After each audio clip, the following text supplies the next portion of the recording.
Dr. Paulo Feitosa, pneumologista, conta pra gente o que é embolia pulmonar. Embolia pulmonar é a presença na circulação pulmonar de material estranho. A mais comum é a tromboembolia pulmonar, que são coágulos que na maioria das vezes se formam nos membros inferiores, entre o joelho e a bacia. Esse coágulo se solta e vai obstruir os vasos do pulmão, vai obstruir as artérias pulmonares. E essa, por incrível que pareça, é uma das funções do pulmão. Ele faz esse efeito guarda-chuva, porque se ele não fizesse isso, esse trombo passaria para o sistema nervoso central e, logicamente, que os danos à saúde do paciente seriam muito maiores. Essa é a famosa doença ou perigo que a gente tem quando vai viajar, numa viagem muito longa?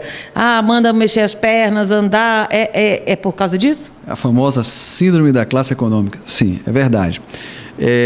São 3 fatores que levam as pessoas a formarem coágulo, né, nos membros inferiores. O sangue, ele viaja de forma mais lenta, né? A gente chama isso cientificamente de estase, né? Nós temos a injúria vascular, que é a lesão no vaso, isso também promove coágulo. E um estágio que a gente diz de hipercoagulabilidade, ou seja, algumas pessoas coagulam mais do que o que seria normal e elas também formam mais trombo do que as pessoas que não têm esse problema. Esse problema chama-se trombofilia, cientificamente é assim que a gente chama.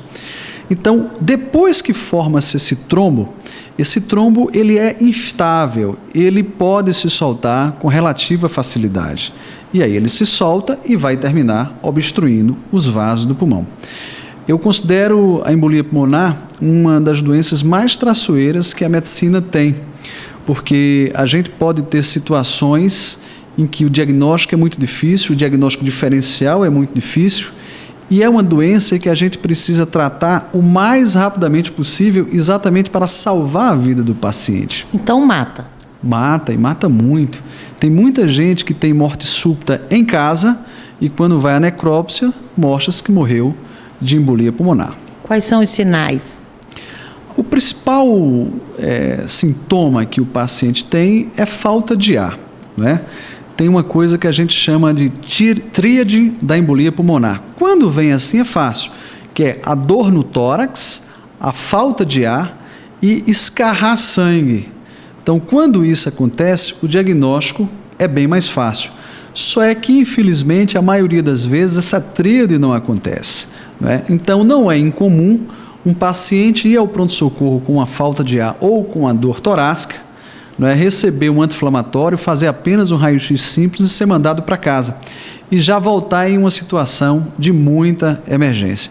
Então, é uma doença traiçoeira e, às vezes, o diagnóstico é muito difícil. Pode se prevenir? Pode se prevenir sim. Existem pacientes que têm risco de desenvolver embolia pulmonar e quando esse risco está identificado, existem prevenções. As prevenções, elas vão desde meia até, às vezes, você tem que fazer a prevenção farmacológica, que é aplicar ou tomar o anticoagulante. Então, as pessoas que têm risco de desenvolver, né, o TEV, o tromboembolismo venoso, né, precisam fazer profilaxia. E existem situações em que elas vão ficar em risco e a gente também faz a profilaxia. É a Associação Médica de Brasília preocupada, interessado na sua saúde.